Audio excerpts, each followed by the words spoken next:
Put down that sandwich, otherwise you're going to have to wait another half hour to swim at the card pool. I'm your host, Stu Galetta. And I'm Kyle Robertson. And today we're talking about the top 10 money cards from Odyssey. This is part 2 of our 2-part set review. If you want to check out some of the hidden gems that we found from Odyssey, be sure to look at part 1 of our set review as well. But without further ado, let's get on with this review. We're going to start in at our number 1 slot. For the lovely price of $18, we have a card called Entombed. Now this single black instant makes it so you search your library for a card and put it into the graveyard. After that, shuffle your library. Now, needless to say, this card has a lot of power and a lot of potential, one being very low on the mana cost, and second being an instant. You'll typically see this card in a lot of dredge or mill kind of decks where they love using the graveyard, or as I like to call it, graveyard-friendly strategies.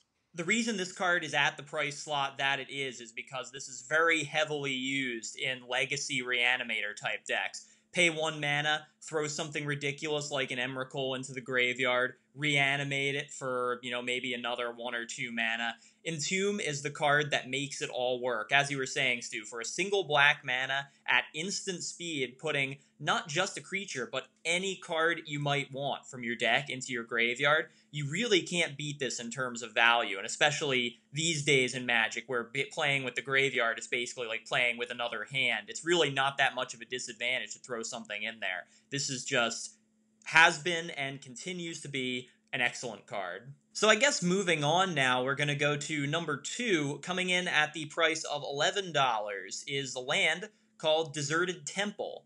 It comes into play untapped. You can tap it to give you 1 colorless mana, which already makes it semi-decent, but its second ability is that you can tap 1 and it to untap another target land. There are lots of lands out there. Just off the top of my head, I'm thinking Temple of the False God, Shrine of the Forsaken Gods, Nykthos, Shrine to Nyx, Gaia's Cradle, that can tap to give you lots and lots of mana instead of just 1. Even if it's 2, you can still basically generate 1 extra mana by using Deserted Temple, but with something like Nykthos or Cabal Coffers or Gaia's Cradle, you could potentially almost double the amount of mana that you could get from those lands, which were pretty ridiculous to begin with. Yeah, like you were saying, the mana abilities are really good, and this really works for any kind of mana booster in any color because it's really not color intensive. So like you can use it for black if you're trying to use Cabal Coffers, Gaia's Cradle for green. There are a lot of lands that give you a different ability. So like Maze of Ith pops into my mind, in which like, alright, you're able to hold off an enemy from attacking you. Be able to protect yourself for 2 turns or from 2 targets is really, really big in this case. Careful thing to note is it's untapped target land. It doesn't have to be your land. So if for some reason you are playing a multiplayer game, you can make it so if an opponent can help you out, or you need to help an opponent out or a teammate, you can make it so if they have a Maze of Ith, for example, or if they have something like Tower of the Magistrate, like they can get some sort of ability or synergy out of it, and you can also get some sort of political power. Sitting at our number 3 spot for the lovely price of $10, we have a 10-drop sorcery, 8 generic and double blue. It is called Time Stretch. So this sorcery makes it so target player takes 2 extra turns after this one. This is completely broken, and by typically playing this card, you are usually able to win the game or be able to come up with some sort of engine for infinite terms. Mizzix, pretty much any Izzik deck loves this, and I've been played against this card 100 times, and whenever Time Stretch hits the field and isn't countered, it's really, really hard to come back from it. Yeah, this is one of those cards that everybody knows, I feel like, and there's just a collective groan every time it hits the table because it, like you said, is basically game over if you resolve a time stretch, or at least you should if you're playing Magic right. I don't really have a lot to say about this one. It does cost a lot. It is a sorcery. There are plenty of ways to get around both of these things, and I'm sure I don't have to tell anyone that taking extra turns in the game of Magic is good. The only thing that I really would add on this is that, again, it says target player. Doesn't have to be you, could be somebody else. God knows why you'd ever want to make it somebody else who takes extra turns, but hey, it's an option. Now, I think going from a card that I really understand on here to a card that I just don't understand. Why is this a money card? I cannot wrap my head around it. But anyway, let's get to the card. Number 4 on the list of money cards of Odyssey is Squirrel Mob. This comes in at $9. Squirrel Mob is a green creature. It costs 3 to play, 1 generic and double green. It is a 2/2, and it has a very simple ability, which is Squirrel Mob gets +1/+1 for each other squirrel in play. So as you've kind of seen in our Hidden Gems segment before this one, there are some Squirrel Tribal cards in Odyssey. It was kind of a thing. They've sort of disappeared nowadays, but squirrels used to be a very real thing. And at one point, Squirrel Mob was part of a very competitive squirrel deck, basically. And I can see definitely how having multiple copies of Squirrel Mob in play is really, really good because they just basically double and triple and quadruple each other all over the place all day. And obviously it's quite good with tokens as well. But for a pretty vanilla kind of generic card, while the power level is pretty high, it's only really good in one specific place. I hate to break it to you, but like I said, this one kind of baffles me, but of course, how can I not like it? It's a bunch of squirrels attacking you. It's great.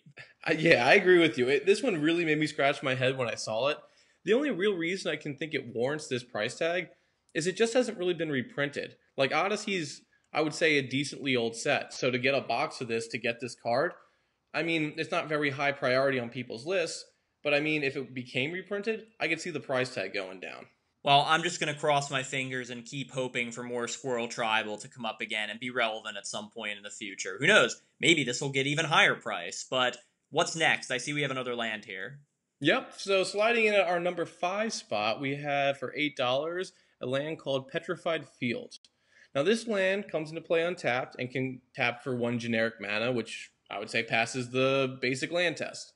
But it also has the other effect. If you tap this, you can sacrifice it. From there, return target land from your graveyard to your hand. So this is kind of like the recursion that we said black typically does. So this is really, really good for a dredge deck or any other deck that you would typically see Crucible of the Worlds coming into play. There are some key lands that a lot of decks need in order to turn their deck engine on. Like Cabal Coffers and Urborg are a great combination of that. If you lose one of those two pieces, you really are going to be hurting. So being able to have some sort of like long game protection really, really warrants why this card has such value considering it can go into any deck. Yeah, I don't see this card being played in too many tournaments, but I can understand the price tag just because the value on this thing is unbelievable. Titania decks where you kind of like destroying and sacrificing your own lands for profit just have a love affair with this card because it's one of the best options you can possibly play. And being able to return any utility land, especially ones that have to sacrifice themselves to work, like a Ghost Quarter or something, from your graveyard back to your hand again to replay, is just super, super good. So, moving away from lands, what do we have here at number 6, Kyle? Well, we kind of go from the bizarre Squirrel Tribal, which I didn't really understand, to a different tribe, which I love and totally and completely understand why this card is just amazing. Number 6 is Patron Wizard. This is a $7 card. It's also a creature, a wizard, go figure. It costs 3 to play, which is triple blue. So mana cost a little bit prohibitive unless you're probably really committed to playing blue. It's a 2/2, not bad for the size. Also, its ability is you can tap an untapped wizard you control, including himself, and counter target spell unless its controller pays 1. Now, for those of you who are more familiar with Magic, that basically makes all of your wizard creatures into a Force Spike just by tapping them. And I don't have to tell you all how good of a card Force Spike is. Making all of your creatures a Force Spike is probably an amazing thing.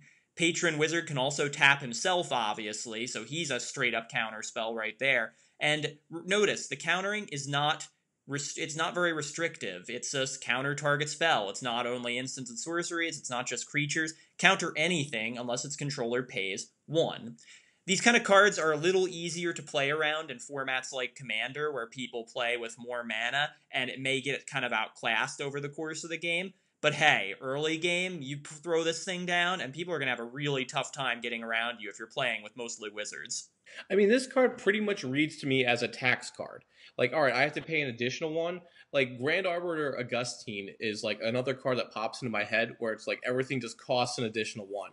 Now, they can choose not to pay the additional one and it gets countered, but if you really think about it, why would they even do it? They're just going to pretty much hold back on their hand, let themselves get the mana, and then come in. It's again, like you see this with a bunch of different cards. Rhystic Study, Grand Arbiter Augustine. It's really, really valuable to have some sort of like mana tax on the field because, I mean, there's nothing better than having no con to you and just hurting everyone else. Now, moving into another blue card, we have a 2-drop instant named Predict. It costs 1 generic and 1 blue, and like I said, it is an instant. Name a card then put the top card of a target player's library into his or her graveyard. If that card is the named card, you draw 2 cards. Otherwise, you draw a card. So, to play it out in layman's terms, pretty much you name a card from a player, and they reveal the top card of their library, and it goes to the grave. If you called it right, you draw 2 cards. If you called it wrong, you draw a card. This is a really decent card if you know that you are versing a deck that really is reliant on the top card. Like if you see somebody's using a Sensei's Divining Top or Scroll Rack and you know they put something into their hand and put it back and they can rearrange the stuff, Sylvan Library, like if you know somebody did some sort of tutoring to get to the top card, you can make it so they can't get it.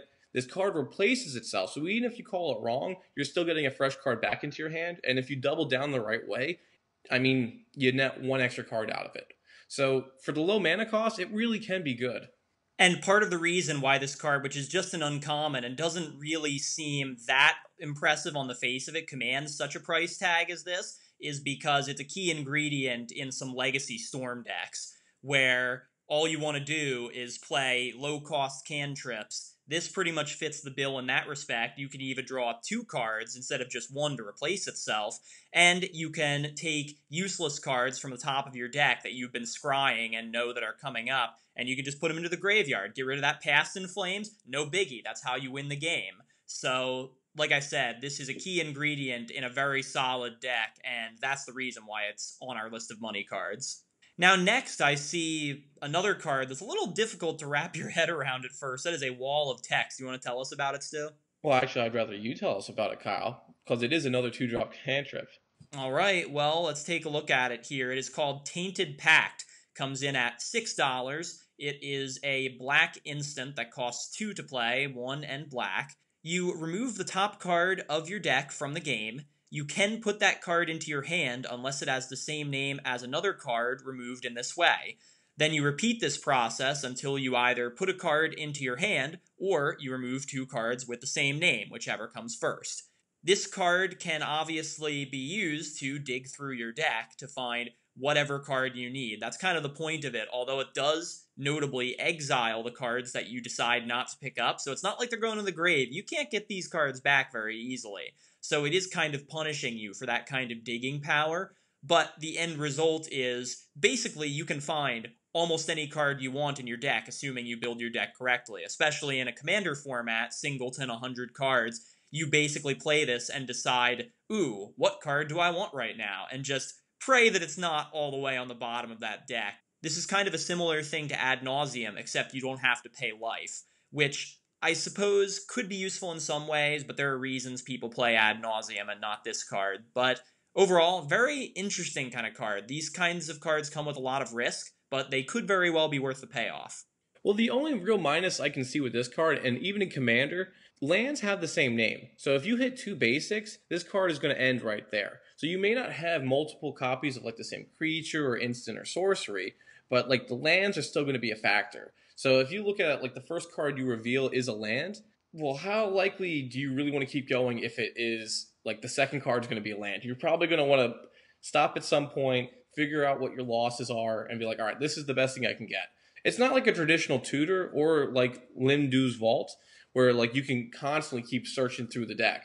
So this one does have a stopping point at some point. And when it comes up, you really got to double down to say, hey, I'm fine with this, I'm good. So for moving away from one black card to another, we now hit a creature called Mind Slicer. This card costs around $5. It is a 4-drop, 2 generic, double black, and a horror with 4/3. When Mind Slicer is put into a graveyard from play, each player discards his or her hand. I love this card for a lot of reasons. It really is kind of like Nevinyrral's Disc, where it has that explosive potential to really hurt someone's play.